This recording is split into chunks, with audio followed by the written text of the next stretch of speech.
Get ready for what's probably the greatest entertainment talk show out of Austin, Texas. Get ready for entertainment news and talk. Hey, what's up, guys? It's Clint. Thank you for checking out the channel. Clint Likes Everything. We're here for another episode of Everything News and Talk, where we talk about your favorite stuff, streaming, movies, music, and news of the weird. And boy, we got a weird week this week. We're in a golden age right now of streaming, where we have all the greatest shows happening at the same time. So every day of the week, practically, we have something cool to watch. So we're going to be talking about all these shows, and we're going to start off with a little news of the weird like we do. But before we do that, I have to introduce my my trusty cohort, Curtis. Curtis, how you doing, senor? How you doing, man? I'm doing great. Happy Friday to everybody. Happy and welcome Friday to the show. Yes. Yeah, dude, this is exciting. We've been waiting, man. We've been waiting for the week where we have all the shows out. We got Rings of Power, Andor, House of the Dragon, She-Hulk, all in 1 week. Plus, there's other shows too, man. I don't know if you've seen, there's The Serpent Queen, which is on Starz, which is based on the Medici Italian family, and there's a lot of other stuff. I've been, now that we've got something almost every day, I'm like, dude, I'm maxed out. Now I'm starting to see all these other shows. Yeah, Outlander. I've had several people to tell me to start watching that, and there's just all these shows that now I want to watch. Have you been watching anything besides the 4 homework assignments that we have? No, I've literally barely finished Andor right before we came on, and so there's another show that wife and I were talking about, and I was like, well, we'll give it a shot, but I don't know, I don't know how we're gonna fit it in. It's tough, man. These are tough first world problems. My God, I have so many good shows to watch. What am I gonna do? Before we get into that, man, let's guys, do us a favor. Give us a thumbs up if you can. And if you're enjoying this show, subscribe to the channel. If you hit that notification bell, we'll send you a reminder whenever we go on live or whenever we have a new video out. If you want to help support the channel, you can go to patreon.com/ClintLikesEverything. If you can't remember that, there's a link in the description. And lastly, if there's something you want us to talk about on the show, message me on social media. I'm the OG Clint Baker on all my socials, but you can find all this information in the description for this video. Anyway, let's get to it. All right, let's start us off with a little bit of weird news. Okay, guys, Florida Man. Curtis, Florida Man is the best thing you've turned me on to in a while. Hold on, I gotta let people know. If you guys don't know this, all you gotta do is look up Florida Man and the date, and you will find some fun news for the day. So we're gonna go over one right now. Florida Man tries to trade in a vehicle he stole from the same dealership, police say. A Florida man tried to trade in a vehicle from the same dealership he stole it from. Lake City police responded to a report of a stolen vehicle at a Chrysler Dodge dealership on Monday. Employees told officers that the man was trying to trade his vehicle in for a new one, but upon checking the VIN number, they found that the vehicle was stolen from the dealership lot a few days earlier. The man admitted to stealing the vehicle, police said, adding the crime was captured on the dealership's camera system. He was arrested on charges including grand theft of a motor vehicle and criminal mischief. Curtis, what's the guy thinking when he steals and tries to return or trade in a car that he stole from this dealership? What's going on here? Well, if you don't know, I teach troubled teens, and I always tell them, if you're going to be bad, at least be good at that. This guy is an example of that not being the case, because, you know, like, if that's all you got, hey, man, fine, but at least excel at being bad so you don't end up like this guy. Wow. Holy crap. Yeah, that's hilarious. I remember in high school, kids going into Walmart and then stealing like a Nintendo and coming out the nursery, like, plant side and then walking in the front door and going into the wow. and returning it returning to it? customer service, and without a wow. receipt, I think they would give you store credit. They wouldn't. But still, We can't give you your money back, but we'll give you store credit. But yeah, how crazy. But wow. again, that was in the 90s. You know, I think they're a little more high tech now. But holy crap. Mhm. Well, good luck to that guy. He's gonna need it. Oh, it's awesome. Well, cool, man. Well, let's see. Let's get into some stuff. Let's jump. What do you say we jump right into some Star Wars news? I think I'm down. I think I'm down. I think it's time for it, man.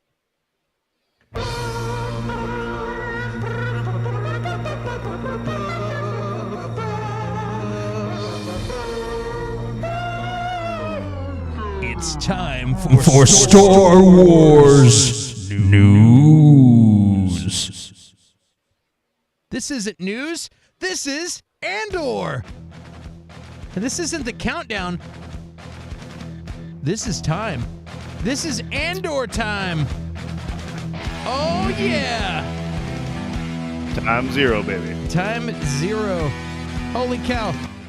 Guys, we've been waiting for it. We have been waiting for Andor, and it's finally here. Actually, I'm going to jump back up and let's Curtis, what did you think of this show, man? What did you think of Andor? Like so far, we only got the first few episodes. Yeah, for 3 episodes, man, I just think it's amazing. I think it's great, and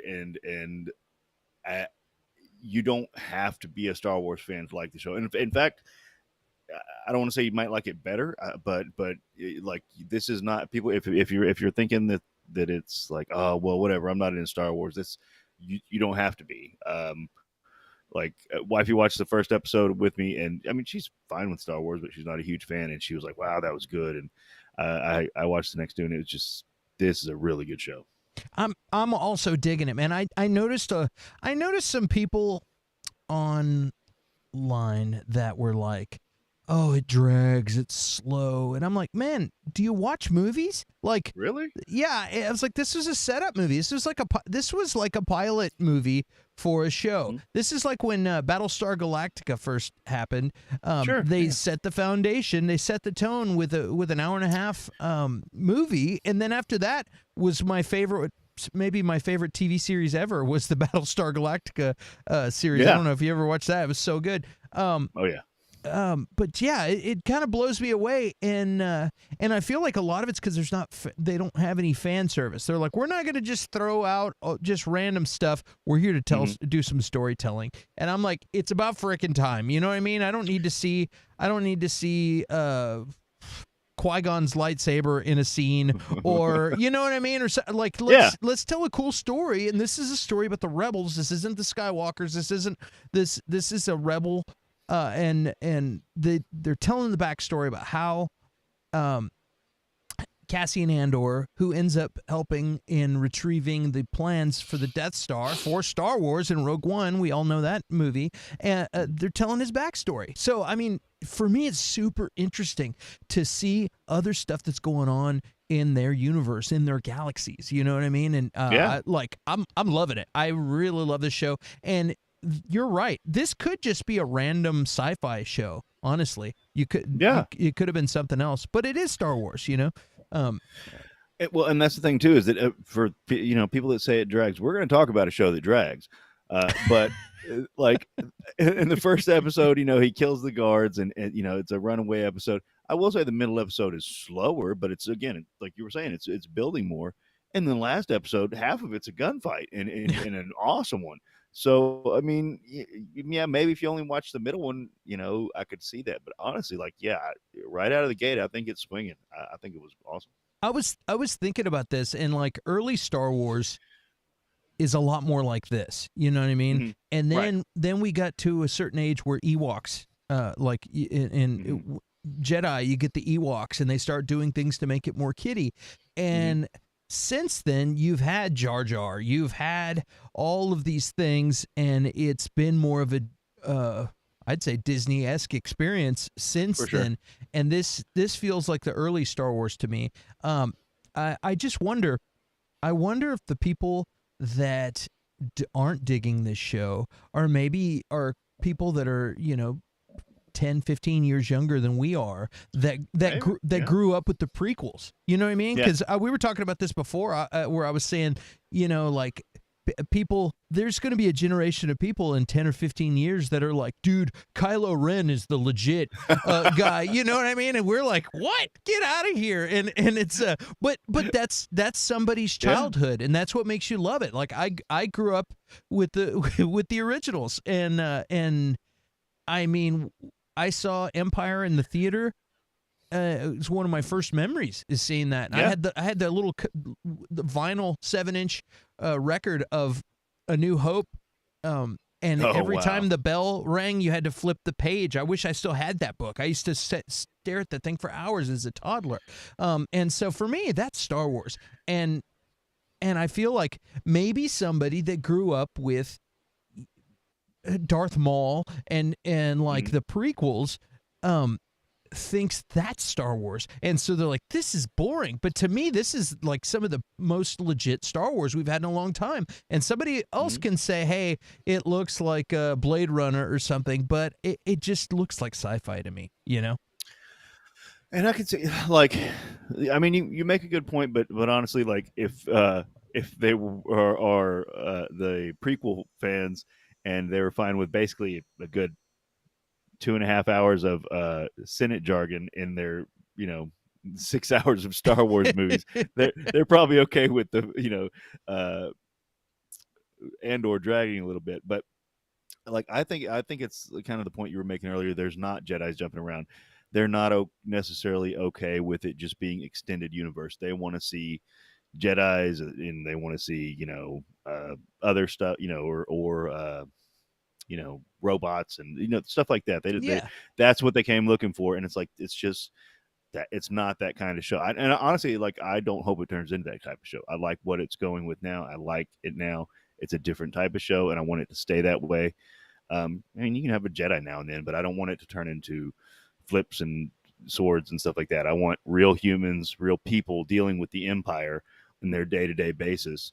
I mean, that's why we compared it to Inglourious Bastards and not Star Trek or something, because that's the Rogue One story, that's the Andor story, and I kind of want to hope they keep it that way. Yeah, and for me, I always feel like, dude, I want to see some dark side stuff. Like, I'm excited about the Acolyte, and I love seeing the Jedi stuff, but I was really surprised how excited I am about this. And I'll say that seeing, and I've said this before, so I don't mean to talk myself into the ground or anything, but I've that Bill Burr episode on Mandalorian where he's talking, where they're riding in that tank and he's talking about what they have to do every day, and how your line of what you would and wouldn't do and what's right, and it moves when you're in the situation, or when it affects the people who love you, or who you're around, or who you love, and all that. And that gave me a really realistic perspective, and like him talking to his superior that he ends up shooting about how they abandoned Imperial troopers and stuff to win the battle, and how he sacrificed them and all that, and like all that. I started like really putting a real twist on Star Wars that I was too young to have when I was a kid. But hearing that, I was like, this is fascinating. Maybe it's because I'm a grown up now. I don't know. But probably a little of that too, But I'm like, okay, cool. If that's the case, I'm glad that Tony Gilroy is giving us a grown up Star Wars that we could appreciate. And, there's plenty of room for all of it. And, if they got a little something for everybody, I think that's a good thing. Well, for sure. And like that's the thing too, is that I think it is designed to be a little more grown up, and it's so beautiful how so far, like, and I've only watched it once. I bet on a rewatch it'll be even more noticeable. Not that there's all these underlying currents and stuff, but there kind of are, because if you're thinking about it, the older chief in the show, I don't know his name. The older police chief in the show is like, these guys suck. Let it go. Make something up. And it's that younger chief. So this guy came up in the realm of the Empire. The older guy came up in the realm of the real world before the Empire took over. And he's like, yeah, whatever, just let it go. And this guy is like, no, like more militant, more, he's a see hall, Kyle, like, the like, dude's a hall monitor, dude. Like, and he can't let it go. Yeah. and it's showing like how the empire, that influence is taking over. Whenever the old guy was like, that's not, it's not a big deal, and stuff like that, like is creating the rebellion. They're basically creating the rebellion. Yeah, you'll notice that that whole planet is pretty shady. Everybody Yeah. on and that there's people skimming off like like if it's a recycling plant or whatever, they're like taking the good stuff and everybody's trading under the table and doing, and like it just seems really sketchy all around. So they're like, yeah, we're gonna make our money, which is kind of the way it is in the real world. You know what I mean? In a lot of places. So let's real quick before we get into these to our questions. Let's say hello to the chat real quick and see how they're doing, because somehow I just skipped straight to Star Wars without saying hello to Bobby. Clint, I asked you not to blow the horn for me, Clint. I'm sorry, Bobby. I couldn't help it. Who else we got up there? We got a little Bakertown action. I see that. Always good to have Bobby. Been playing Disney Dreamlight Valley, but did watch Versus. All right. Way to do your homework, Bobby. Thank you. Yeah. For those of you who are going to be bumbling around later looking for something to do, we will be doing The Last Samurai versus Ghost Dog. The Last Samurai. What is Ghost Dog? The way of the Samurai. Yeah, later on tonight at 8 p.m. Central Time. So check that out if you're not doing anything. That's a fun thing that we do. We do movie battles every Friday night. So it's this time it's a good one. And what do we have next week? Next Sunday or next Saturday? Next Friday we're going to be doing Rocky IV Director's Cut versus Miracle, baby. Miracle, Kurt Russell. How many ways can we beat the Soviets? Well, we're going to show you. That's right. So that should be fun. But tonight, first, we got Ghost Dog, Way of the Samurai versus The Last Samurai. So be sure you tune in for that. So let's get into the good stuff over here. A little bit of Andor.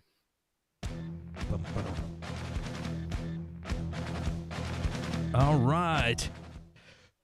Curtis, rate these first 3 episodes. We're going to count them as one big-ass episode. Rate the first 3 episodes from 1 to 10.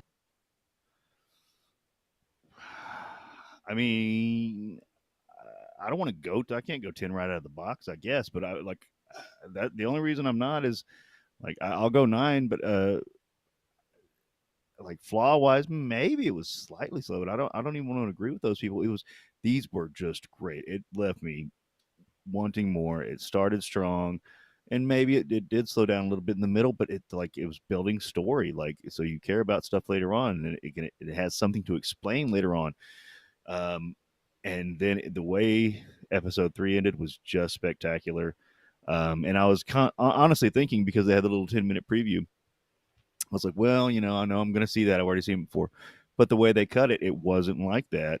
I mean, it was still what was there, but it was cut differently, and it had more of an effect, honestly. And I mean, it just left me salivating. I couldn't wait to get on here and talk about it. They were great. So 9 out of 10. I think I'm going to agree with you. I think I'll give it an 8.5. How about that? Like, I thought they did a great job. They built the world up, introduced all the characters. I liked all the characters. I liked seeing, you kind of understood their motivations, and you got the girl who's his friend, who's a tough, and then you got the jealous boyfriend, and all these different people in here. You kind of understand where they're coming from. The boss, like Curtis was saying, the boss is he's like, dude, he doesn't want to make waves, and this other guy's young and full of piss vinegar. I liked all the characters. I liked everybody in the show, and I thought they did a great job. So I'm going to give it an 8.5 just because out of the gate, I'm trying to figure out what the hell's going on. And I think I'll have some 9s and 9.5s as it starts to get even more exciting. So I'm going to save the perfect scores for later on in the series. Fair but enough. I feel very hopeful that we're going to have some even better than... if you're doing better than 8.5, that's pretty good. So, all right. Mm-hmm. Curtis, what was your favorite part of this episode? Of these episodes, my favorite part, and it delivered, was if you're watching the episode, the locals on what is it? What is he living on? Ferox, but on the planet that Andor is living on, they do this little. They hit all these little metal things, to let them know the cops are coming, and or some sort of signal, and they've got Andor's mother figure, that they've taken captive, and she says, "You know what that sound is? That sound is a reckoning."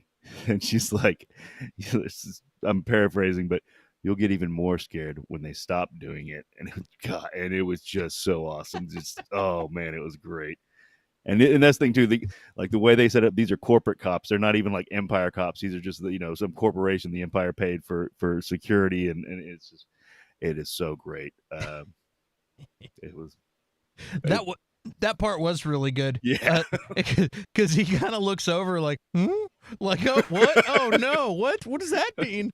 Like, what does that mean, Scoop? Yeah, that was actually really good. I really liked.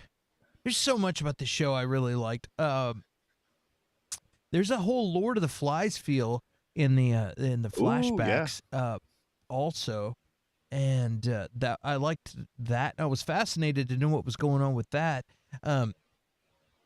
It started giving me Arrow vibes because you got the past and the present happening at the same time. But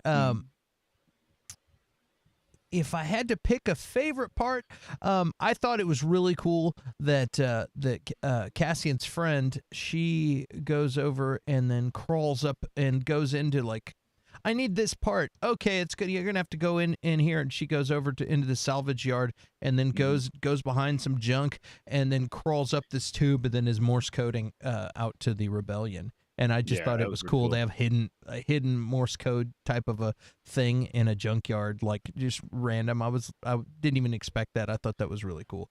So there's a lot. I feel like there's gonna be a lot of little nuggets like that are gonna pop up. What didn't you like about this episode? There's not a lot that I didn't like about these 3 episodes. I will say I don't think they gave the guy Tim enough motivation. They didn't to rat out Cassian. Now maybe they'll come back to that, but maybe they should have made it seem more like he was just a hyper jealous guy, or that it give us more scenes where it looks like Bix and Cassian are cuddling up or something like that. They did have one or two scenes, but I don't think they gave him enough motivation. And again, maybe they'll come back to it, but the scene where Cassian freaks out because he sees his reflection, just seemed kind of weird to me, and he starts breaking everything. But again, they might come back to it, and even if they don't, it's not life-changingly bad. It's just like I didn't get it. For me, there's not really a lot that I didn't like in this show.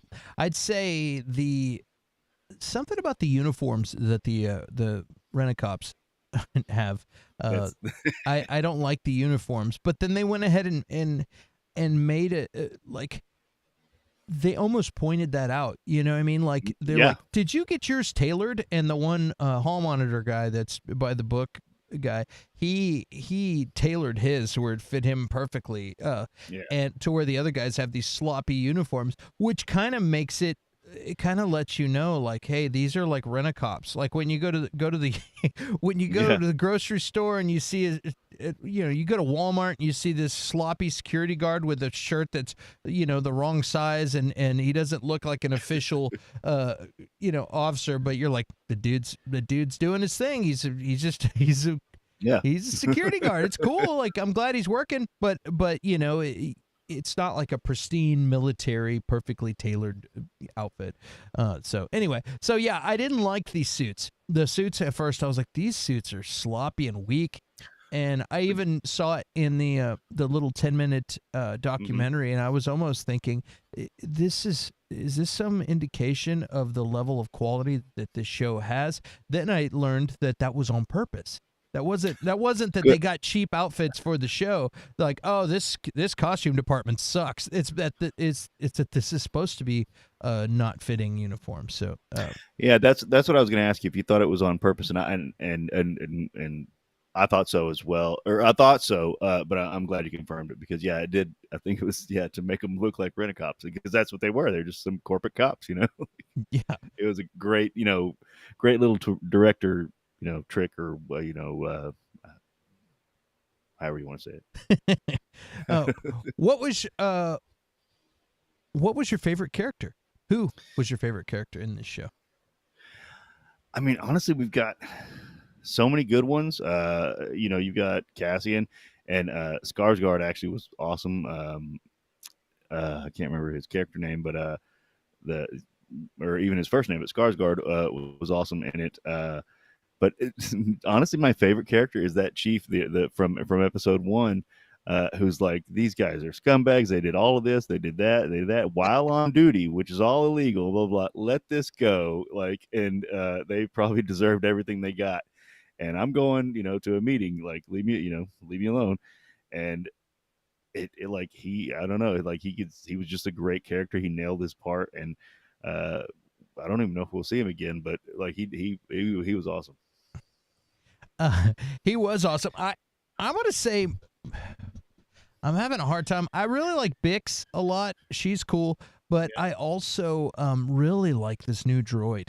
The new droid that they have is like he's like a rundown droid. He stutters, and Cassian asks him to lie for him, and he's like, I have enough power in my reserves to pull that off, basically. And like I was like, which is interesting. Like, oh, that's weird. It takes extra power to lie, which is interesting, which is an interesting statement in itself. It takes more work to lie than to tell the truth. I feel like my mom said that once. So yeah, I like that droid a lot, and Bix. So do I have to pick one? I guess I'll pick the droid. Always pick the droid. Good choice. I didn't even think about him. Good choice. Yeah, he's awesome. Well, did you have the WTF moment of the week? What would you say that is, Curtis? WTF moment. For this one, I mean, I'll say I don't know if it was necessarily a WTF, but it was interesting to me that it was noticeable to me that Diego de Luna was in Rogue One 10 years ago, pretty much now, and this is set 5 years before that. He doesn't look any younger. He doesn't look any older, but he doesn't look any younger. But he plays younger very well. Like he's playing, he's more naive. He's playing a younger version of himself very well. I don't know if that's necessarily WTF, but I wanted to bring it up, and it was very noticeable that like this guy, he doesn't look like a younger version of himself. However, he's playing it very, very well. That's a good observation because I hadn't even considered that, but that's true.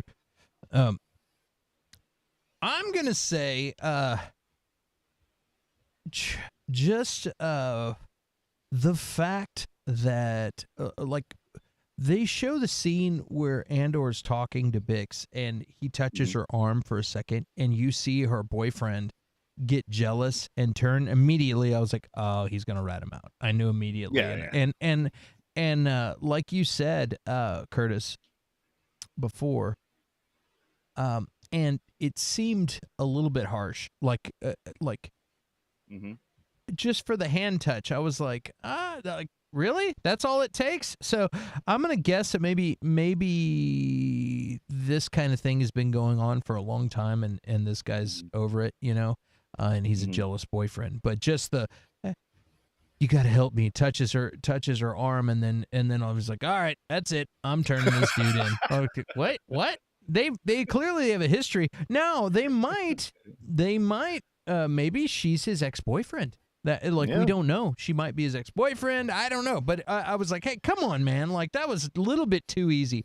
But maybe he's a douchebag. I don't know. Yeah. All right. Let's see here. I'm going with the douchebag thing because they killed him off quick. So bam, problem solved. All right. Yeah. Yeah. Douchebag. What did you say? I'm going with the douchebag theory because let's assume he was a douchebag and they killed him off episode 3. So we're done with him. We ain't got to worry about him anymore. Bada boom, bada bing. Bye, douchebag. All right. Should people watch this show? Do you think people should watch this show? Are you a fan? You think people should watch it? Yes, I absolutely think people should watch this show. Again, if you're a Star Wars fan, absolutely. If you are not a Star Wars fan, you'll enjoy it just as much, maybe even more, because I think that's some of the people that are down on it are expecting lightsaber battles and expecting force throws and stuff like that, and that's not this movie, I'm sorry, this show. But this absolutely watch this show. I can't wait till next week. I'm with you, man. I can't wait till next week either. And like I said before, this feels like OG Star Wars to me. Prequels and pre-prequels. It feels like good old Star Wars to me. So I'm loving it, and I'm excited. And this is one that I'm going to be racing home to be like, oh, I got to see what happened. So, and I love when there's shows like that. There's some shows out right now that I'm not running that fast. I was like, hey, I'll stop at the store. I might go out for a beer. Then I'll come home. But this one, I'm definitely headed straight home to watch this show. Let's see here. And what's next? Any theories, Curtis? What do you think's happening next on this show? I think that the by the book guy is going to be the big bad. I think that there's going to be some thing going down, and maybe we do see the chief again, and it's because he loses his job because Diego de Luna blew up half their squad and stuff like that, and and then he becomes the chief or whatever. But I think he's going to be the big bad. Theories about Cass's sister, I don't know yet. I don't think we have enough on that. But that's about what I got right now. But and I'm fine with it. I'm wondering if we're going to see his, I guess call her adopted mom, whatever she is, if we're going to see her again, because she seemed like quite a compelling character to just have in the first episode, throw her away, first couple episodes and then not see her again. So I think she may show up and save the day later. Like he might be in some trouble later at some point, and she's going to end up, because she also is a traveler, and we saw her going on adventures and doing her thing earlier. So, but I think she's going to show up when we least likely expect it, when Cassian is in trouble, and she's going to probably sacrifice and say, "Hey, I've already had a long life. You go, and now what you're fighting for is bigger than just both of us. Go do what you're doing."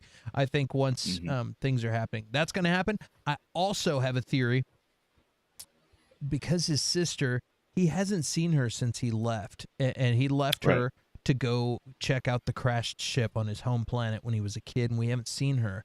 I think she's gotten scooped up by the Empire, and I think by the time we see her, she's going to be like a full-grown, like Imperial maybe officer, or like in a bad guy. And there's going to be some because how else? Why even mention her at all? Like unless you're going to build her up, and he doesn't know where she is. He's searching for her. She's going to pull up when we least expect it, and it's going to be like some serious conflict, because he's going to be a rebel and she's going to be an Imperial officer. That's what I think is going to happen. That's my theory. Yeah, I don't know, but just in my mind, I'm like, if I was writing this, that's what I would do. Like that's like maximum drama right there. You got.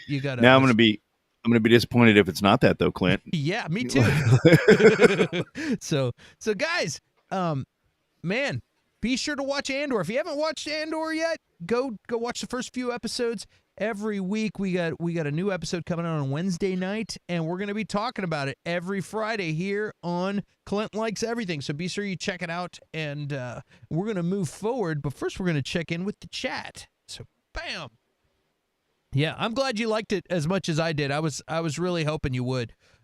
It really blew my mind, kind of messed with me a little bit, how I was hearing all these, I'll call them clowns, all these clowns on the internet that are like, I I don't really like this show. I'm done with this show. Even channels that I watch and that I like, they're like, I'm done with Star Wars for a while. I don't like this show. And I'm like, Really? wait, I don't yeah, know. and that's what got me thinking. It must be the perspective. If you grew Mm. up with the super green screen CGI versions of Star Wars with the really sleek ships, and that's your version of Star Wars, to see like this, like a industrial wasteland of a Star Wars situation, that's old school. That's Empire. That's Well, and that's and like honestly, that was a bigger draw for me too because it wasn't so it wasn't like Obi-Wan where they're in the desert and everything's clean. Like not not that Obi-Wan was bad or anything, but it was like this was they were on real sets here. This was a real thing, yeah. and it was great. And the tone that they hit, like it's kind of sad. But I was thinking like this is what America's going to be in the future because they're entirely high tech. They've got all this high tech stuff, and yet it's basically like this third world country that they're living in, and buildings are built out of rocks and stuff. Like that's what we're going to be.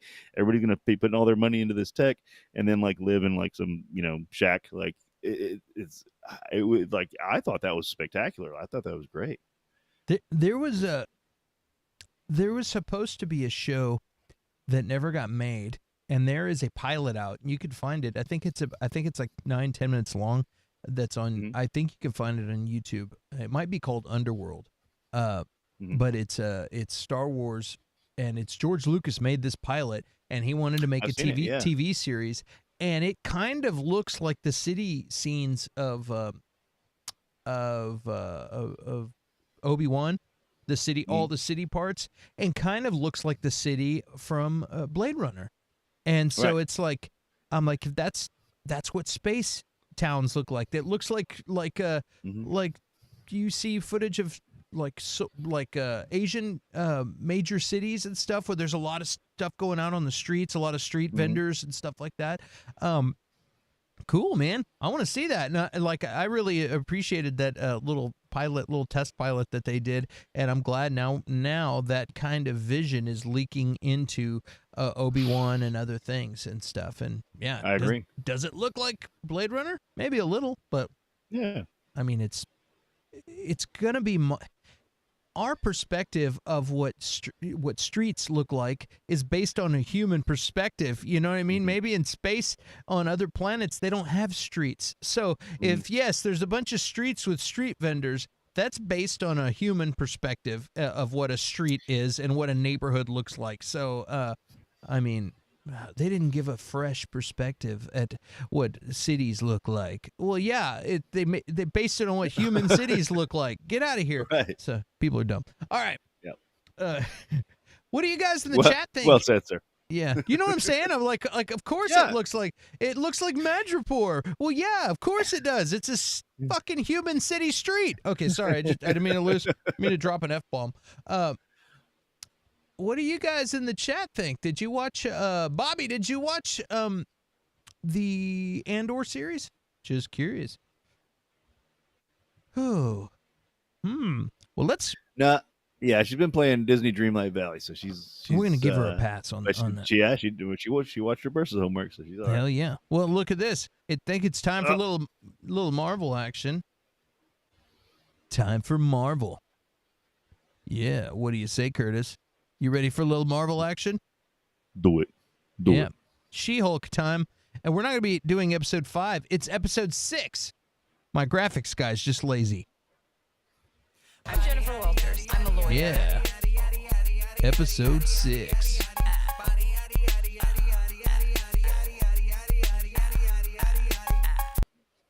All right. Curtis. Actually, let's have a conversation first. Let's have a conversation. Boom. What did you think of this latest episode of She-Hulk? How are you feeling about this show?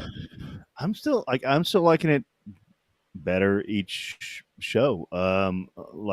Because to me, so it might not be as Marvel-y or as it's interconnected, but it again, like I read the comics and they kind of rolls this way. It is more of not a comedy comic. I mean, well, to a degree, but they're funny comics, and they kind of roll with weird storylines, weird ideas, fun ideas, and it's not until a big event occurs where She-Hulk kind responds to that in her book.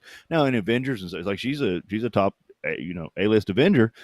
So in those books she's serious and doing her thing, but in her book she's kind of silly. So I kind of really like it right now. Yeah, I like Tatiana Maslany a lot.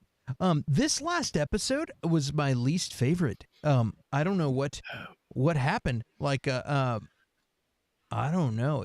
It's like, they had a wedding. She goes to a wedding. Titania shows up. They get in a fight. Quick fight. Finally, a fight, but it was a quick, like lame fight. I think this show is completely finished morphing into a straight up sitcom, and it's not. And it's just a straight up sitcom. So that's what you got to be expecting. It's like, hey man, this is a sitcom. If you're looking for more than that, anything else, you're going to be sadly mistaken. I liked some of the characters. The guy that's introduced, cool. And I like Tatiana Maslany. I like her paralegal a lot. Nikki's cool. But yeah, I was just like, okay, this is one now that I'm starting to get to be like, okay, I'm gonna definitely catch this episode because I know it's only 30 minutes and it's cool, but it's not like if there was a Daredevil episode happening tomorrow. I would be speeding to get home to see if John Bernthal or if Kristen Ritter was going to be in it. You know what I mean? Like if it was something like, I'm like, dude, I got to get home. But I heard Foggy might be in this episode. I got to get home. But this one, I'm like, whatever, man. I'll catch it when I catch it. What were we going to say?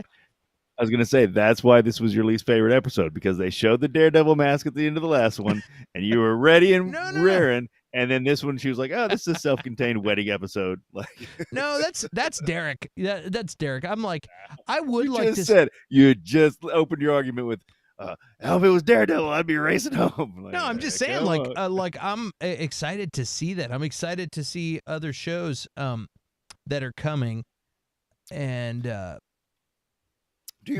mean, this show, it's just like another. I'm gonna watch them all. I'm gonna see any Marvel show that is out. I'm gonna watch it all, like in every episode. I'm not gonna, I'm not gonna hang up my hat and be like, I don't need to see this. Like, I don't think it sucks. I think it just kind of is there. It's like it's pretty good, and I think the fact that the episodes are so short, that might be bothering me a little bit. I still might need, like, if they were 40-minute episodes, I might be like, okay, I feel like I got a complete meal. But I feel like when I watch this show, this is how I feel. When I watch She-Hulk, I feel like I ordered a burger combo and then I got home and they forgot to put my fries in the bag. And I still really enjoy the burger because it's a Whataburger. I'm gonna enjoy that burger. It's fantastic. They toasted the bun and everything. What I got was really good, but I feel without fries. Man, without fries, I just feel like I'm missing the fries, and that's how I feel. So I think that is the show's biggest weakness. It's too short. I mean, my wife feels the same way. Like, I think I don't know if we've talked to anybody who was like, yeah, the episodes are the perfect length. Doc, but I will say too. I'm sorry. I'm sorry. Hey, what's up, dude? We're talking about She-Hulk right now. Give us your thoughts. What are you digging it? Are you not digging it? Are the episodes too short? Give us just a brief thing. We'll throw it up on the screen. This is a buddy of mine. He likes Marvel stuff, so I'm sure he'll have an opinion. Oh. Yeah. So continue what you were saying. Well, I think that's its biggest failing. However, I think that you kind of phrase it in a good way. Like, it's not like I want to go like if House of the Dragon's on, I want to see what happens next. Like, I got to see what happens next. If now Andor is on, I got to see what happens next. She-Hulk being framed more as a sitcom is more like so. If you see Seinfeld is somewhat of a linear storyline show. You know, stuff that happens in the beginning, earlier Seinfelds affects what happens in the later Seinfelds, but it's not. You don't have to see every episode to kind of get it. Yeah. She-Hulk's more like that. Like, you don't, but when you're in the mood for something goofy and fun, like that's what it's there for, and they may change that. I hope they don't. I hope they lean into it more and make the episodes longer. and then it digs out its own niche.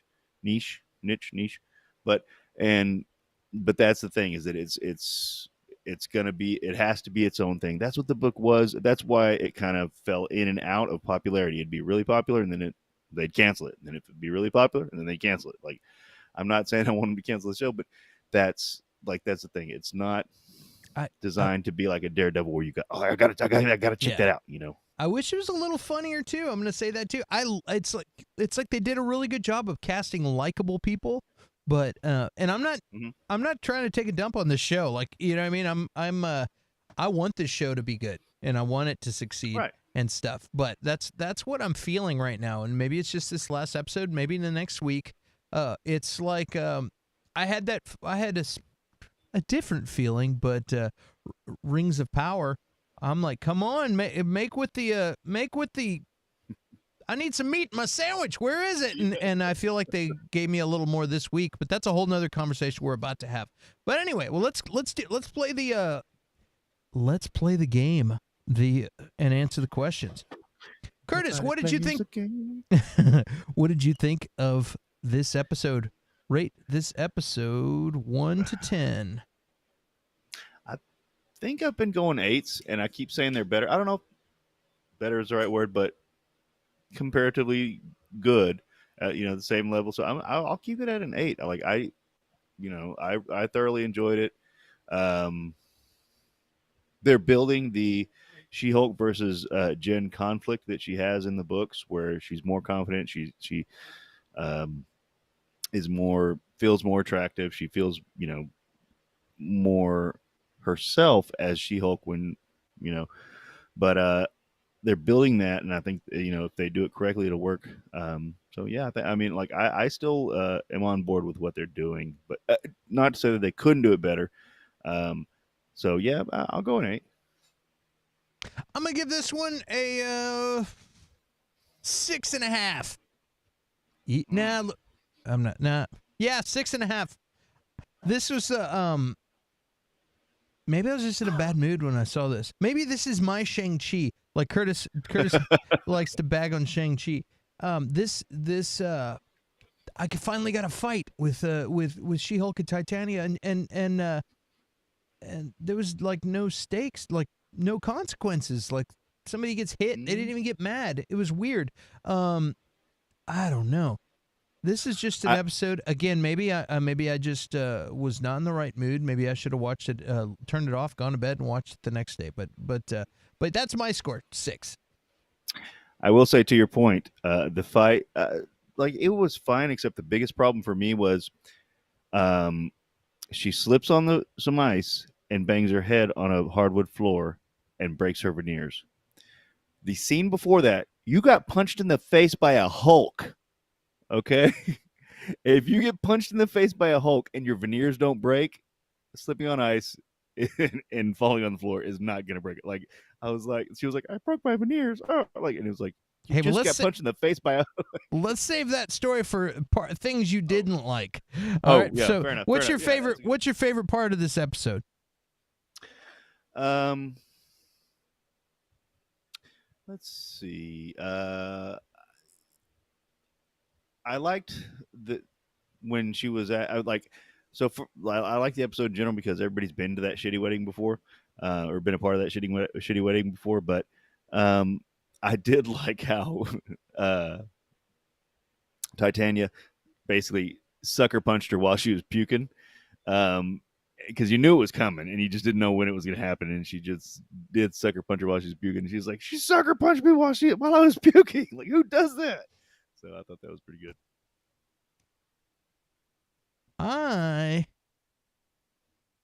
Let's see here. My favorite part was probably Titania. I like her. I like her character. Mm-hmm. Yeah, so I'm gonna say her. All right. Well, what didn't you like about this episode, Curtis?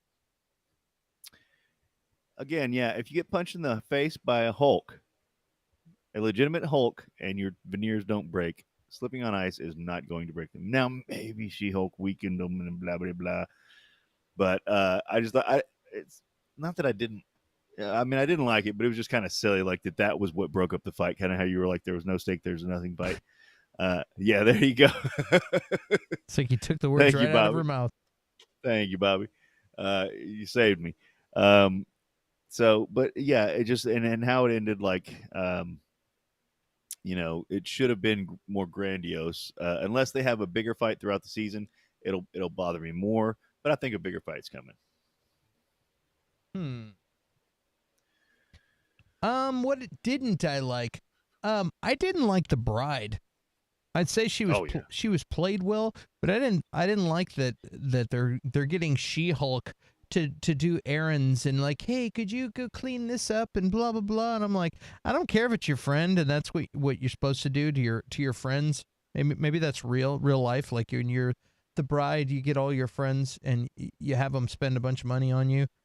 Because they're bridesmaids, and then you have them do all the stuff for you because you're the bride and this is your special day, but it's still She-Hulk. You have some respect. You have some respect for She-Hulk, okay? Okay. Who is your favorite character in this episode? Although I really like Titania, I gotta go Nikki again. I think Nikki's starting to steal the show a little bit. Oh shoot! I didn't put the screen on you. What did you say? No, I was so. Although Titania's starting to really get up there for me, she's they're Jamila Jamil, who I was thinking probably hated her name when she was younger. Now loves it, like it's such a great name. But is doing a great job with Titania. But I still got to go Nikki this week. Nikki's really knocking it out of the park as a character, and I want to see more of her on screen. To follow up what you just said, you got Jamila Jamil is in the show playing Titania, and then you have She-Hulk is Tatiana Maslany, and then you got Jamila Jamil playing Titania, and then you also have Jamil, who is the Abomination. So in the same show, you got the Abomination playing Jamil, not to be confused with Jamila Jamil, who's playing Titania, not to be confused with Tatiana Maslany. Now I just had a stroke. Okay. Yeah. Let's see here. My favorite character this week. My favorite character this week. Again, Titania. I like her. Is it Titania? Titania? I don't know how to say it out loud. I've only read the name and not known. Yeah, it seems like Titania because she's strong as titanium. I don't know. Or we'll just have Titania because she's a Titan. Oh, and she's also like the Titanic. She's giant. Again, have they said the name? I haven't. I guess heard they have. I have to go. I have to go back and rewatch it. But yeah, because I've always read it. So like, yeah, like Titania. That's like a Tortuga. That's like I was doing a voiceover the other day, and the word was raucous, and I've always read that word and never heard anybody say it, and I read it raucous, R-A-U-C or R-A-C-O-U-S, raucous. That's not raucous, you dummy. I've never. Well, That's raucous. Yeah, that band. I would say ruckus. Well, there's a ruckus is a thing also that's similar, but yeah, with the raucous riffs and noise making, it's like a loud, aggressive thing. And I thought anytime I'd ever read that word, it was raucous in my head, and I was like, that's a weird word, and it's completely wrong, Clint. All right, man. Favorite character? What WTF moment this week? Was there a WTF moment? And these don't have to be if it's just a quick one, we can. You don't have to get deep on this one. Just whenever the bride was like, I didn't want She-Hulk at my wedding, and then at the end, whenever she was like, oh my God, She-Hulk's at my wedding, like it was kind of, I mean, it was a neat way to wrap it up, but it was kind of, I don't know, kind of weird. WTF, lady. Yeah, exactly. WTF. Me, it was, I'd say just having Titania even show up at the wedding, I was like, what the F? Okay. Did she really get invited, or is this a scheme just to get even? But I was surprised to see her. Yeah. Would you recommend the show, Curtis, to people? Would you recommend it? I would go in looking for fun. Go in knowing what it is, and just have a blast. Have fun with it. All right. I would recommend this show, but I would recommend it as just a lighthearted. There's not the most substance in this show. It's supposed to be fun. So if you're looking for something heavy, like Curtis said, it's like you're barking up the wrong tree. This is a fun sitcom. That's what it is. It's a sitcom. It's supposed to be silly and not take it. It doesn't take itself too seriously. So if you're looking for some fun, check it out. I like watching it before bed, and then I'm out. So there you go. Well, awesome. You got any theories of what's going to happen? We had some crazy scenes with the needles at the end. Like any theories this week, Curtis? Yeah, they're definitely going to do something with the blood. I still think the leader is going to be involved because they had the needle scene, and if you watched the recap, it re-showed the scene that I always talk about where Hulk's destroying the blood with the lasers. So I think that's going to come. And there was a good scene where she's like, "Hey, Bruce, I've been trying to get in touch with you forever." Obviously he's in outer space. But so I think we're going to see Hulk again. I think we're going to see the leader, and it's going to have to do with them getting probably not She-Hulk's blood, but Jen's blood. Yeah, I think you're right. I'm thinking that too. Do you think they're going to get Jen's blood? Yeah, I think honestly, I kind of think that Josh guy is going to be a secret agent or something and sneak attack and get her blood. That's cold-blooded. Send in a dude to flirt with Jen, and that's the weakness. She's a nice girl, and she's like, hey, this is a nice guy, and we're having a nice, genuine thing. This is almost straight out of Sex and the City, and then I'm going to make him breakfast, and he's not going to leave like the other douchebag, but it turns out he's a douchebag. He's only there for your blood. Oh, that's a great theory, man. Well, there you go, gang. That's our weekly She-Hulk wrap-up. Episode 6. Yeah. All right.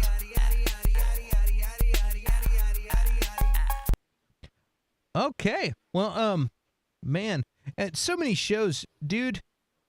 Out of all these shows that are happening, I think the craziest one right now, I definitely have to say, is House of the Dragon.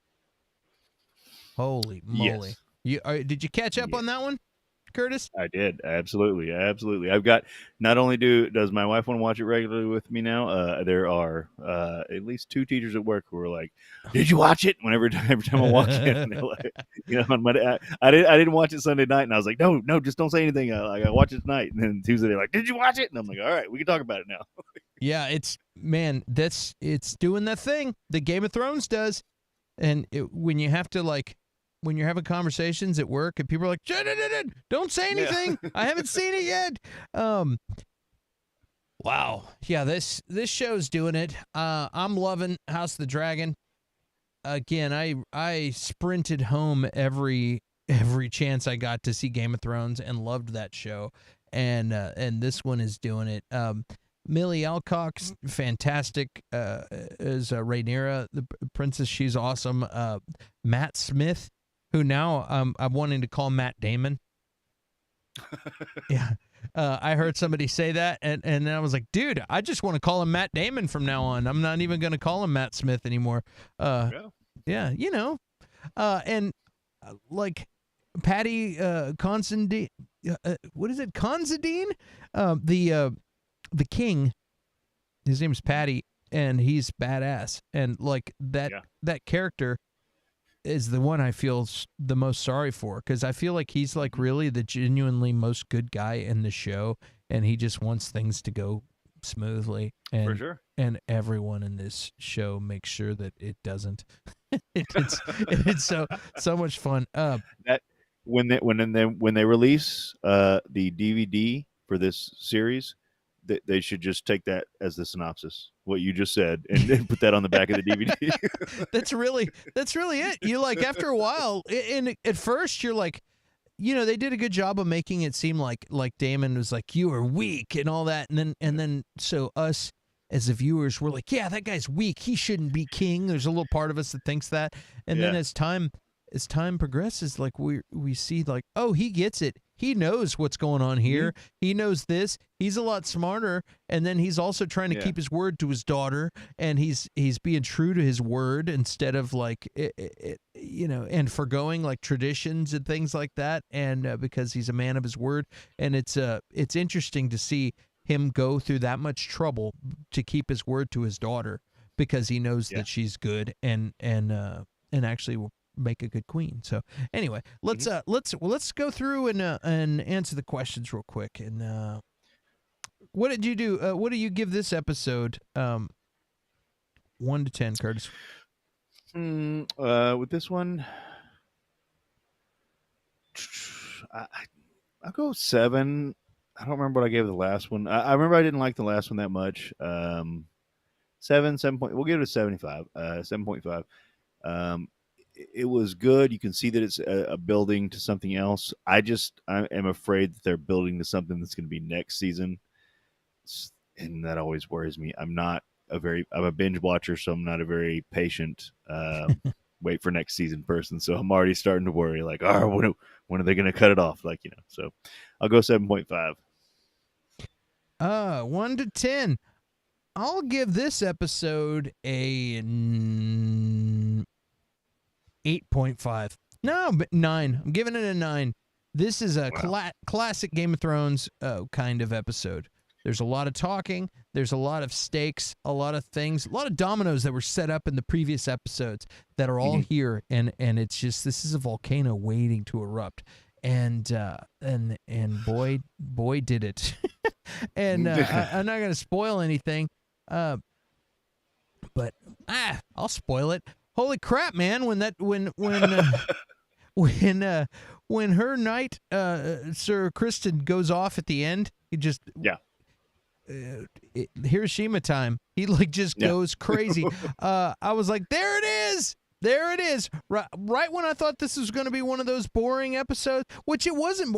I'm not bored with that because the writing is so good that I'm never bored. And,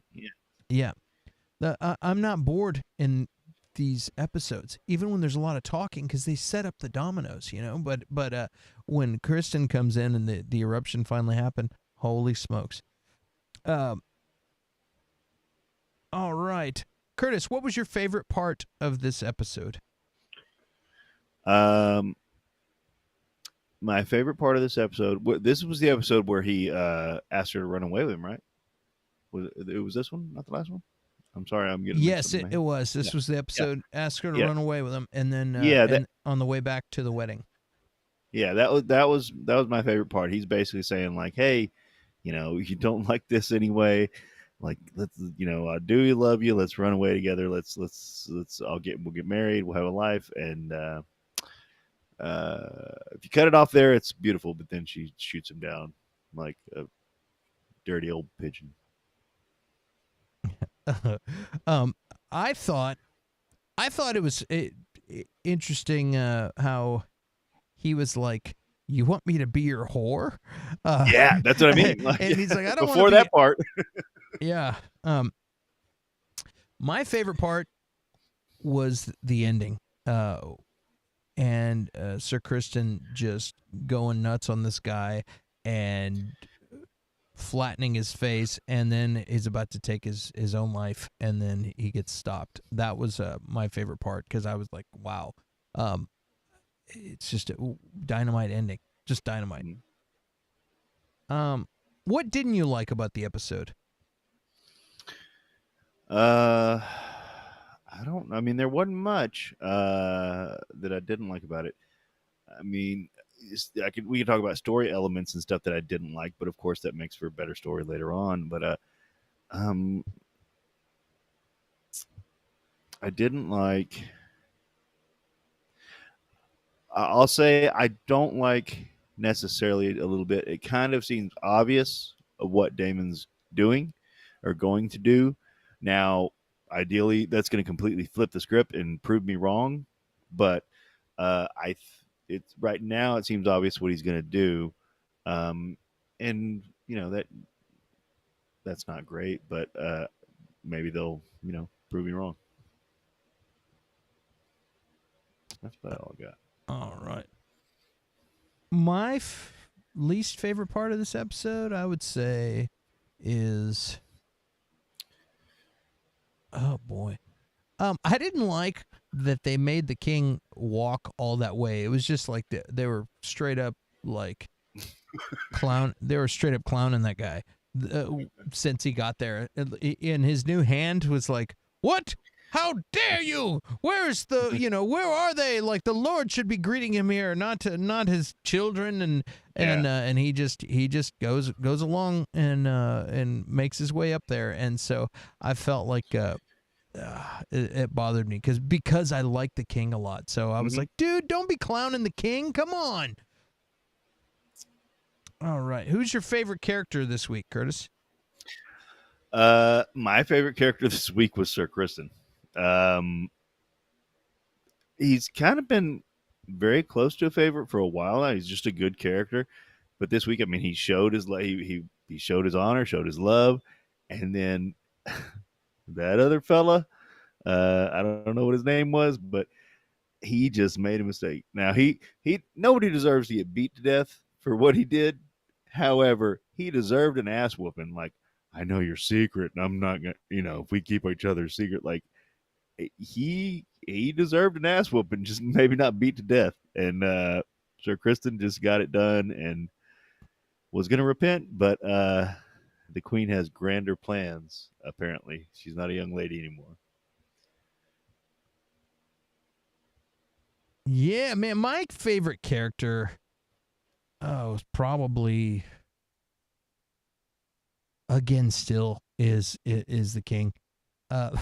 The king, like, he's trying so hard, and he's trying to give his wedding speeches and all of these things, and people keep interrupting him. People, like I said, are dissing him. He's getting clowned when he goes off to try to arrange this marriage, and even still he keeps trying. And then they're trying to like take who's going to be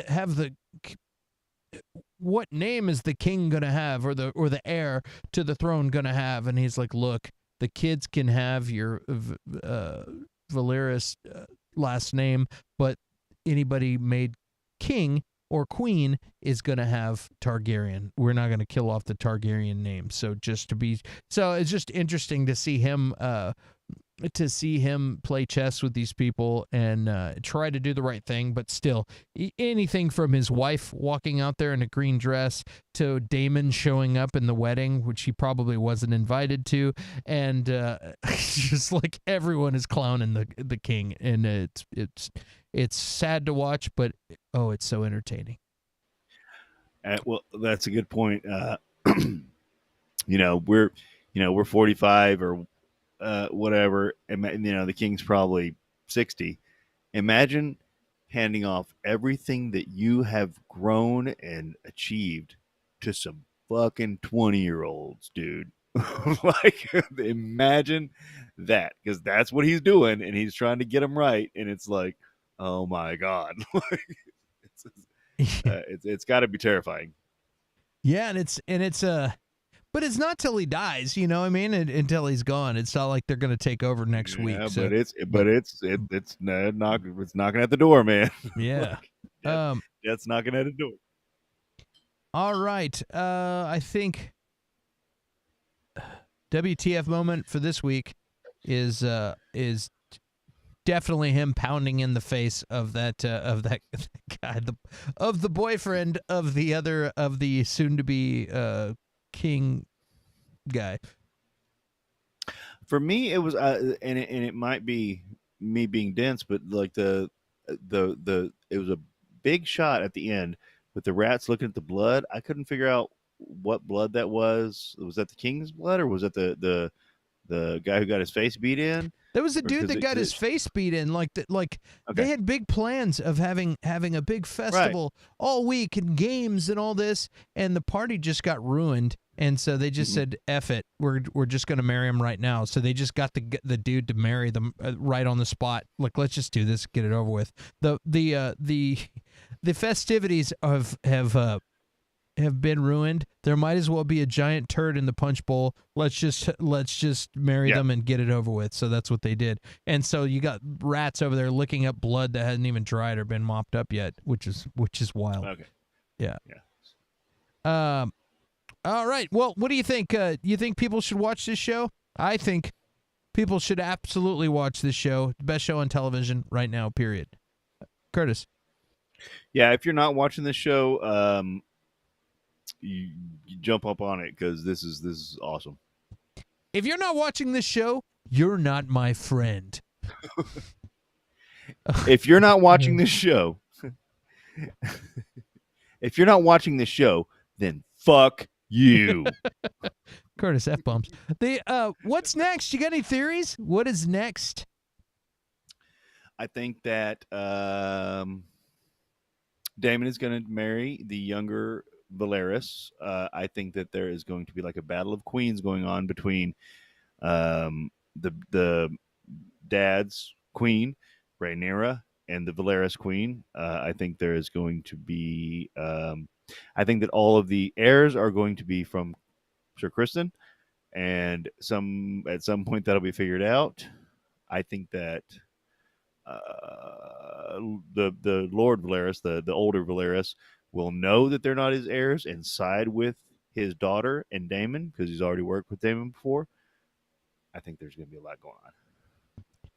You think she's prego, and with Sir Kristen's kid? Is that what you're saying? No, but I just think any future heirs.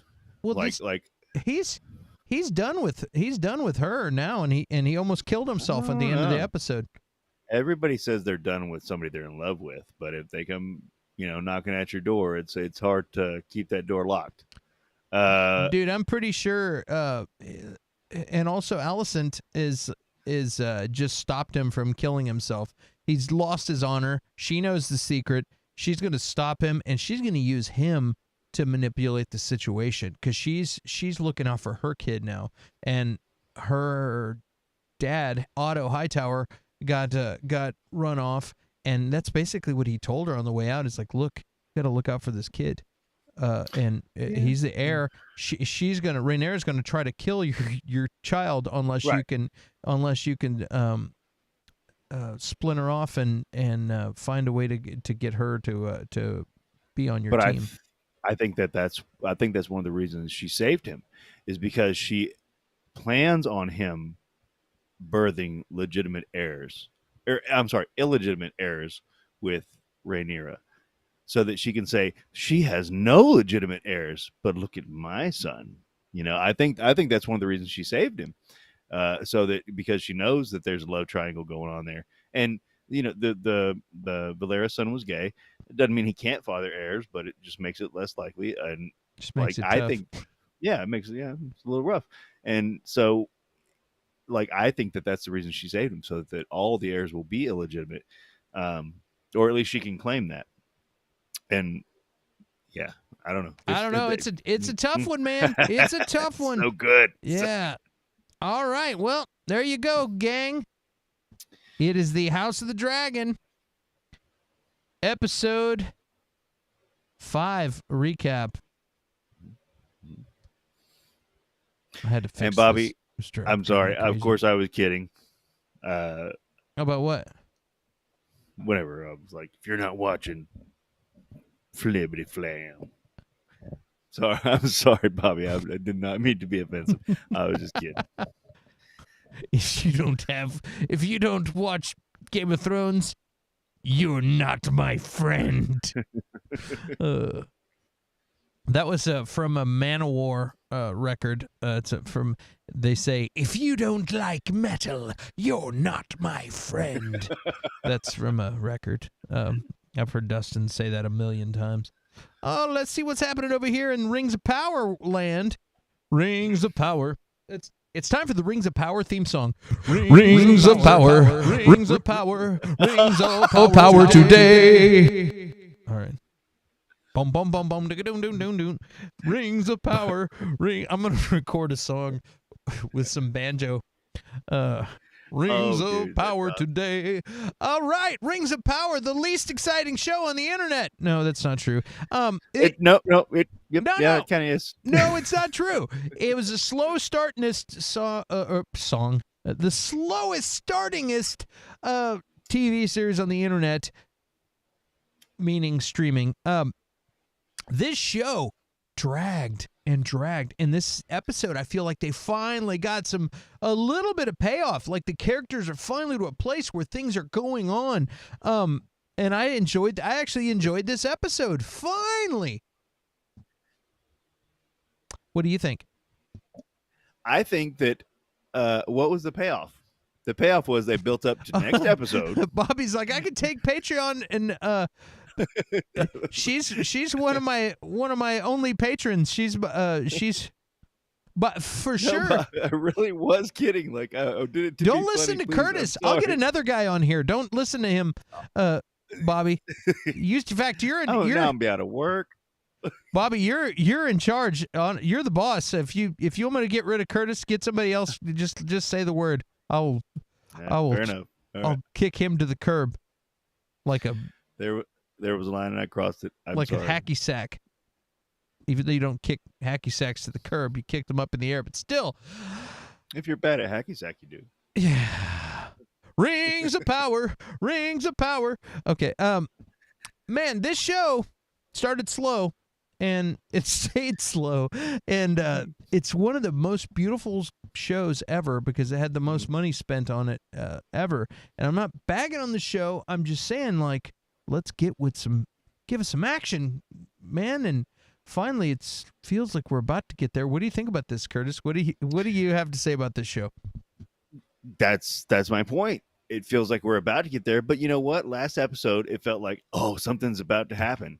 Okay, like I get episode 1 and 2 being like, all right, this is set up, but every episode since then has been like, you know what? Next episode, something's gonna happen, and then it doesn't, and then it's coming though. Here it comes. Something's gonna happen. It doesn't. Like they're basically all building up to war now, and then I bet you the next episode is gonna be like one little fight kind of, and then like another hour of talking. Like it's just infuriating because it's not a bad show, but it's been 5 hours and they haven't had one grand battle. Like, look at Andor. Absolutely. Like three 30-minute episodes. And like I said, the last half of the third one was like this shootout, like action scene. I'm not saying I need some grand action scene in every single episode, but it's been 5 hours and they fought a dog, and this time Gandalf / Sauron fought another dog, or fought a group of dogs. And he went, rah! He did a Hulk smash. Like, what else has happened in this fucking show? Oh, like, I mean, what? Can you give me another action sequence? The guy who fell out of the heavens, he had a fight with some dogs.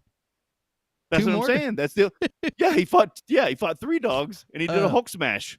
And that was it. Like, we had some sword fighting with Galadriel and sparring. Sword practice. Rings of Power is on Amazon Prime.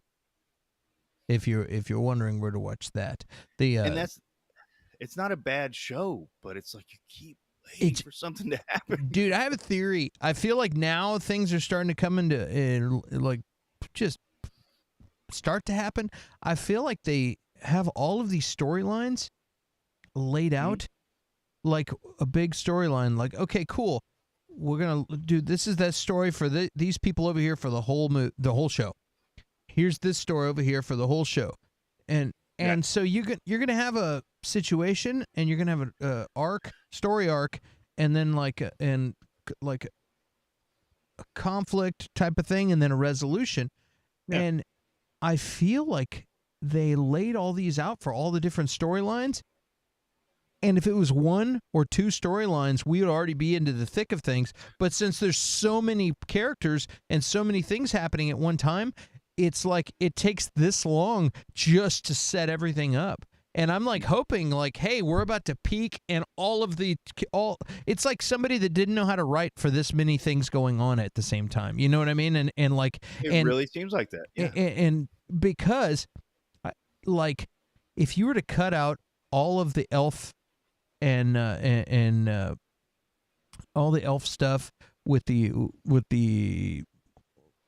dwarves and stuff, all that story arc, and paste it all together, we would already be like, okay, cool, that would be like really good. And then if you were to take all the Harfoot stuff and put that all together, we would be at a good place. But all of that stuff would have happened a long time ago. But the fact that we're doing, you know what I'm saying? The fact that we get so many storylines, we just creep because we just move an inch on 6 different things, and instead of like, hey, we're moving like a foot on 3 different storylines, not 8 different storylines. Well, and the thing is though, like, you can make that work too, though. But like, because honestly, Durin's my favorite character. The elf dwarf thing that's going on, like, that's kind of my favorite plot line right now. And I can see how it does progress the story, but it's not like this, grand progression of story. But like the part where the mine collapses on them, and it wasn't this episode, it was the previous episode. And like, they could have had a troll jump in there and they got to fight the troll, and that's why the thing collapses. Just give me some kind of action so it's not people talking for an hour. Like, it's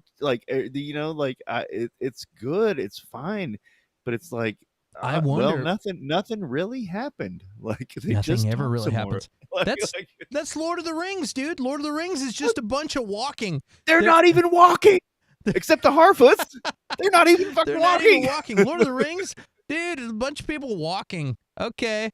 And then they're going to walk somewhere else. Then they might get in a little battle, and then they're going to walk along. They get done with this battle. They're like, okay, now you have to deliver the ring to the blah, blah, blah. Oh, where's that? On the other side of Middle-earth. All right, let's start walking. And then they go and achieve that. Now what do you have to do? Now we have to take the sword of blah, blah, blah to the eye of blah, blah, blah. Where's that located? Back on the other side of Middle-earth where we just were. Okay, let's start walking. But yeah, no, I'm 4,000 strides that way. I feel like the characters though are starting to I feel familiar with them all now. I know the characters, but it took this many damn episodes. 5 hours. It took 5 hours for me to get a like, okay, I like all the characters now. That's cool. Yep. That's a plus. It took a lot of episodes for that to happen, which is kind of silly. And I really want to know what's going on with this giant wizard guy. What's his story? I guess we'll see that here pretty soon. But yeah. So yeah. Anyway, well, so do you so are you pro Rings of Power, or are you mad and you're like, dude, if it wasn't for this show where we got to talk about it, I might have already would you have bailed, or are you invested now, like you're going to keep watching this show? That's a good question. I don't know if we weren't going to keep talking about it. I don't know if I would have bailed or not. Like, honestly, like it's now it comes out on Fridays, which is right before the show. It's last on my list, but it probably would have been last on my list anyway. Like, whenever I'm watching the show, I'm like, or getting ready to watch the show, I got to like look at my phone and be like, all right, okay, you motherfucker. Because it's like, that's the thing. I really think something's going to happen next episode. I really do. I'm excited about next episode. But I felt the same way last time, and nothing happened. Guess what? Spoiler alert, nothing happened. Like, and then the episode before that, it was like, oh, some stuff's about to go down. But it didn't. Like, and maybe it will in 6 episodes from now, but it's so infuriating. There was another show like that in the past, or I can't think of what it was, but they're like, dude, nothing ever happens in that show, and I can't remember what it was. It was like it might have been Walking Dead, where it's like you're just waiting for something to happen. Some seasons of Walking Dead. Yeah, like that. I don't remember what show it was, but I'm having flashbacks of a friend that it's like, dude, nothing happens in that show. It might be Chris. I need our buddy Clint. I need to ask him about that. But anyway, well, Rings of Power, I'm enjoying it. But not much is going on. This I'm impressed with the visuals, and I'm really curious once we do get some action with the amount of money spent on this show. This is almost $1 billion show. $9.5 $900 million. This is stupid. $900.5 million. It's so stupid the amount of money spent on this show that I would think. Now, I've already been impressed with the visuals we've gotten so far, but I would think that when the action does come, please let it be badass. Like it has to be awesome. Like when they do finally have a fight, it better be better than Endgame. Yeah. It better be super awesome. So, yeah, I agree completely. And it's funny. I just saw an article. Jeff Bezos went from second richest to third richest man in the world, and I was like, well, that's because of Rings of Power. Way to go, Bezos. There you go. That's what you get. There you go, guys. Well, let's cross our fingers and hope something happens next week on Rings of Power. And there's a lot of good shows on right now. If you had to rate the four big shows, Curtis, in order, I would do Game of Thrones. House of the Dragon. Yeah, House of the Dragon, Game of Thrones, same shit. I would do House of the Dragon, Andor. Oh boy, and this is sad. I'm gonna say that She-Hulk and Rings of Power are tied. No, I'm actually more excited about Rings of Power than She-Hulk after last week. Let's see if they can up my excitement this week. We're close. I'm gonna go House of the Dragon, and then although it might be tied for Andor. It's very close to like right now I'm really up on Andor. Andor was awesome. But probably Andor second right now just because I'm more invested in House of the Dragon. But I'm gonna go She-Hulk before Rings of Power. Like She-Hulk, at least, like it's too short, but it leaves me happy. Like, okay, all right, that was fun. Rings of Power, it just makes me so mad.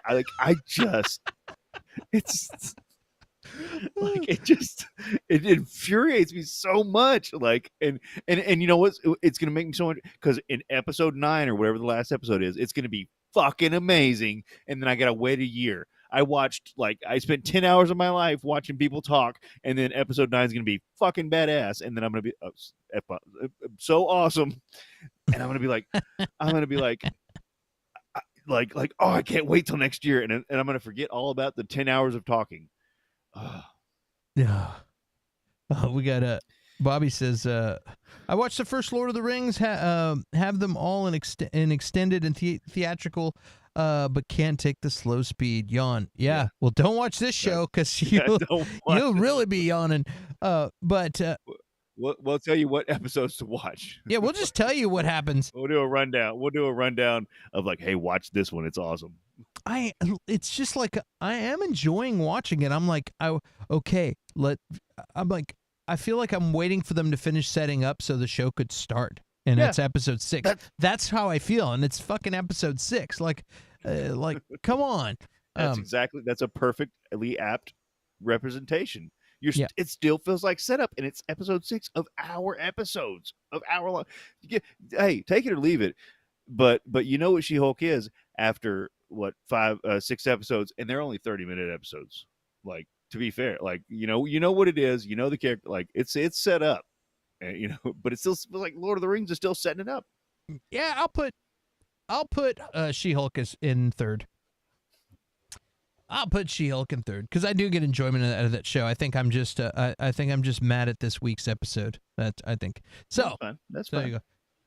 All right. Well, I saw Don't Worry, Darling yesterday, and man, this is a movie that's let's get out of this. Screen. Don't worry, darling.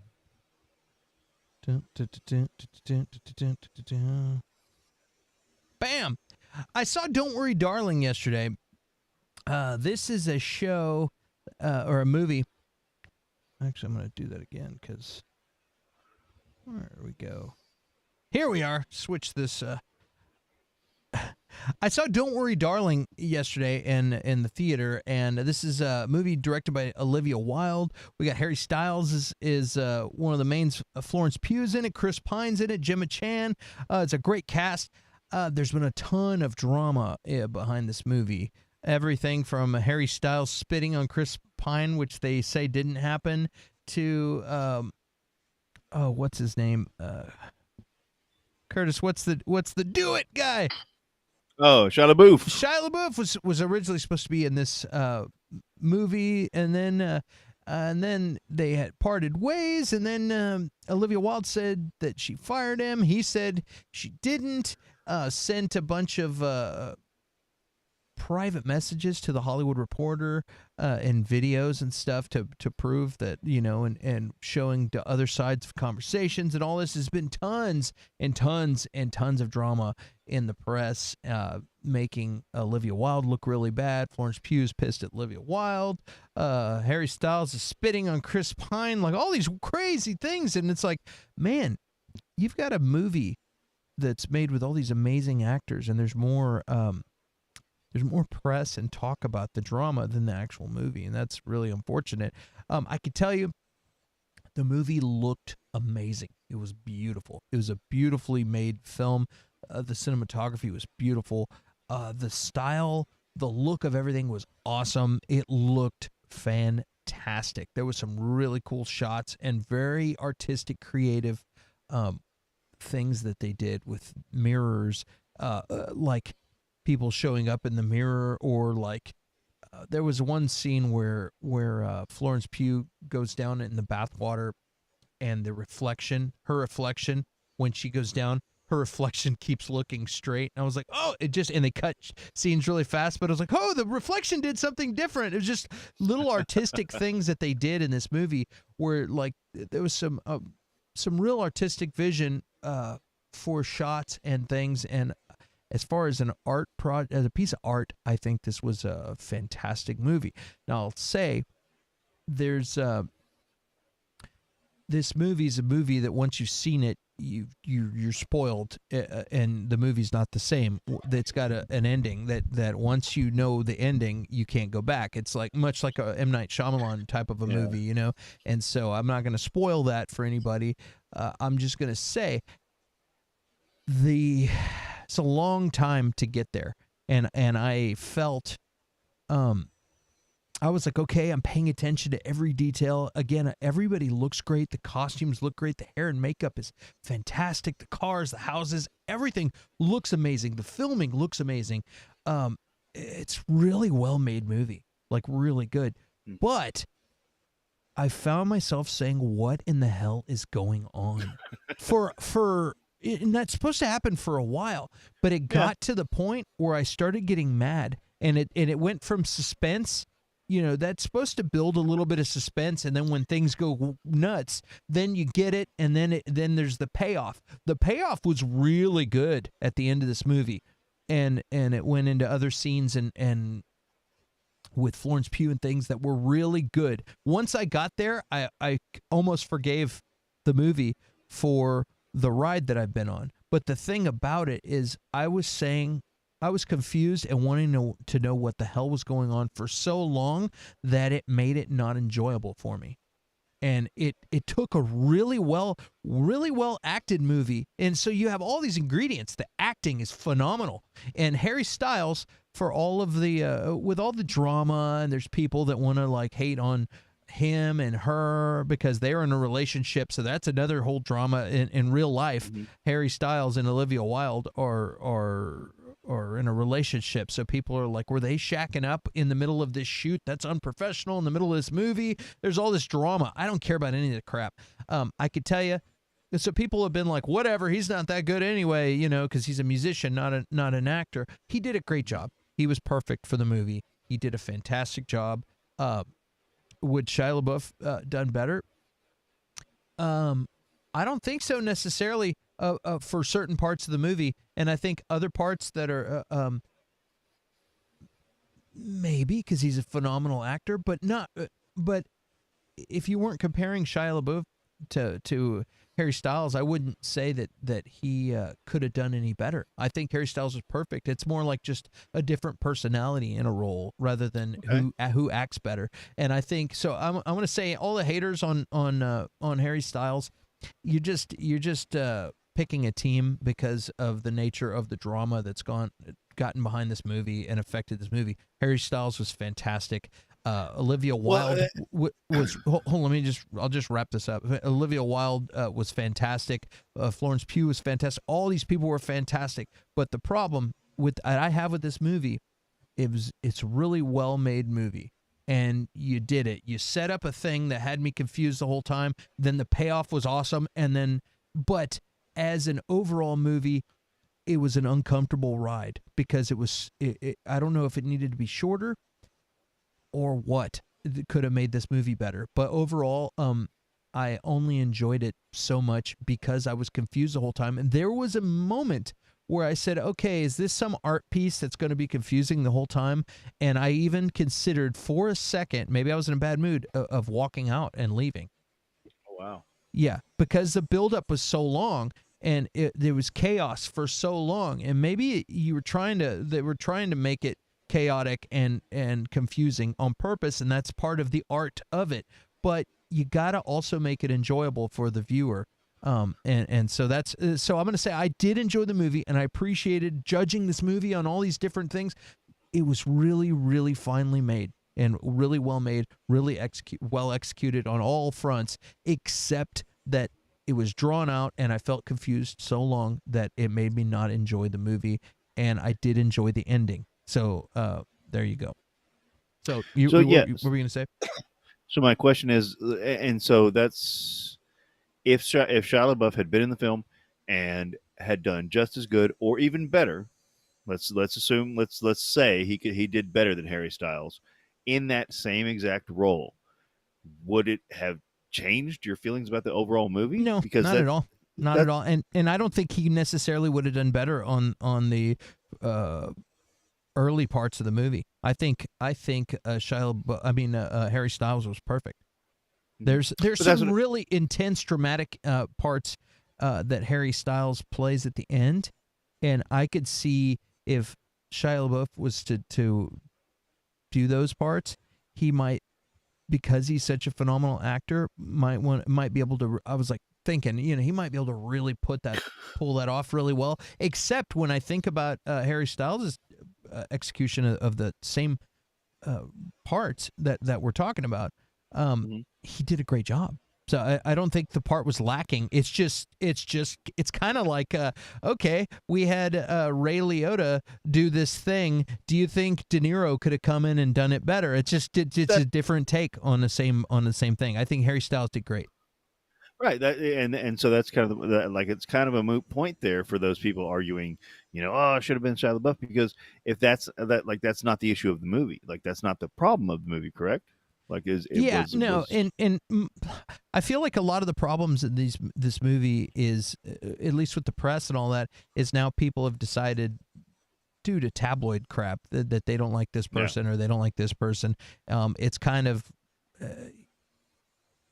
I saw an article that was saying, is Olivia Wilde canceled? And I was like, what is going on? And then that was before I spoke to you last night, and I was like, what? Huh? What's happening? And there's so much drama. It's like, and then there was also her what's his name? The dude in the guy in the soccer show on Apple Plus, who's in Meet the Millers. Hercules? Who's in Meet the Millers? The main guy. Yeah. I can't think of his name. That's her ex-husband, and there was some problems where she got served in public by him, like for the divorce stuff, and so there's a lot of drama there. Where like, oh, he's trying to embarrass me in publicly, and so there's a lot of drama with that. Then all of a sudden there's drama with the Shia LaBeouf thing. Then there's drama of like Florence Pugh not wanting to promote the movie. It's just so much drama. But I had to see this movie. I was like, I just want to see how good this movie is. It was really, really well made. Like really well made, and just to think, you think of her as a young actress, and now I'm like, no, she's a fine film director. She's gotten a lot of acclaim on other movies recently too, and this just kind of solidifies it for me that she is a director. She's not just a actor who's playing, hey, I'm gonna try my hand at directing. Like, no, she's a badass. She's very talented. But I will say that oh man, I didn't like being the chaos for so long. Like Right. I could have used that twist a little sooner. That was it, and it was to the point. And maybe it's just me, but I really for a second I was like, dude, okay, I'm tired of all of this. We get it. Insert cool visual here. Get me out of here. I'm ready to go. And then it paid off. So Yeah. So there you go. Well, you know how I feel. I think it's all just wrestling beef. Like whenever The Rock and Vin Diesel start talking trash before Fast and Furious, and The Rock even tried to do it with DC, like the power dynamic of DC has changed. Like that's what Olivia Wilde and Shia LaBeouf are doing. They're just it's wrestling beef promos. Like yeah, I mean it could be. I'm telling you, I saw AJ McClain in at a bar, who's the guy from Backstreet Boys, hammered at a bar, and then like a week later I saw him accept a People's Choice Awards and the MTV Music Awards, thank the fans for like 90 days sober.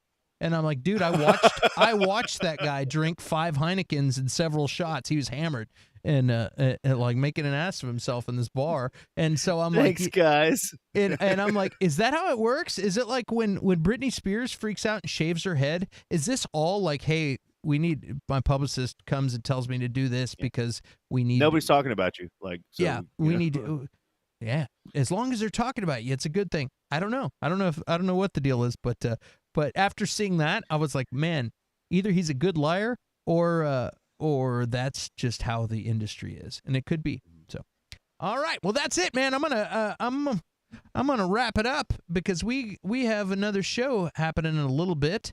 What do we got here in the chat? Don't worry, baby, Elvis was amazing. Elvis was amazing, Bobby. All right. Flip side, I Get Around.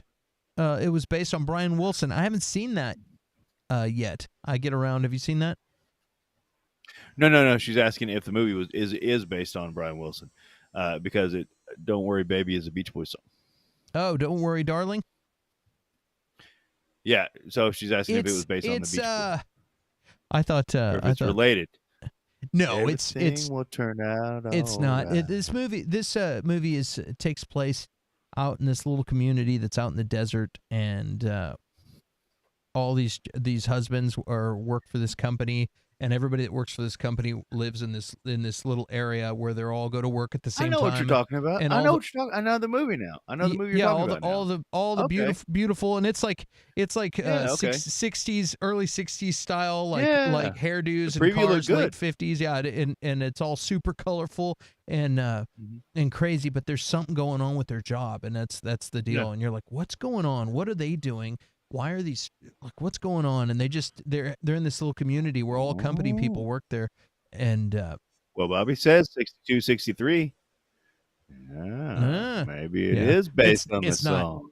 It's not. Maybe they played it in the background at part, because they did have a lot of cool music and stuff in this movie. Yeah. Maybe they played that song, and that's just kind of but it's that would be just But I know what you're talking about now. I do. I remember seeing that trailer, and it looked good. It's really impressive how beautifully made this movie is.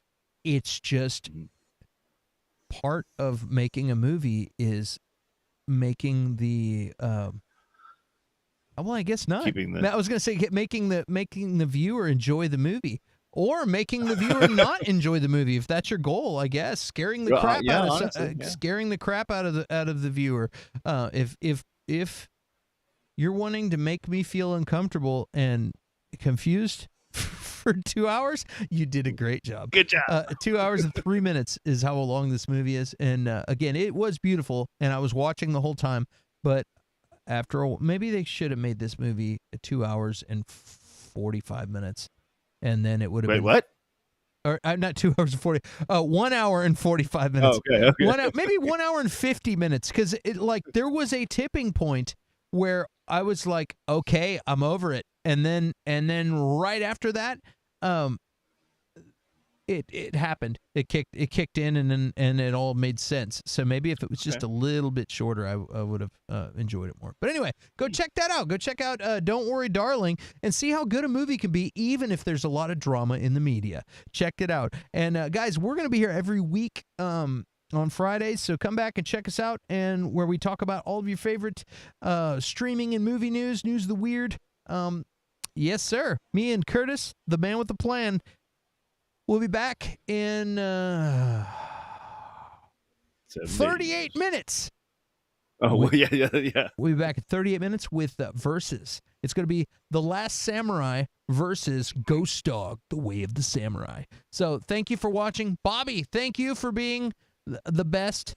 And everybody else out there, we'll see you soon. There it is. Oh, that's Curtis.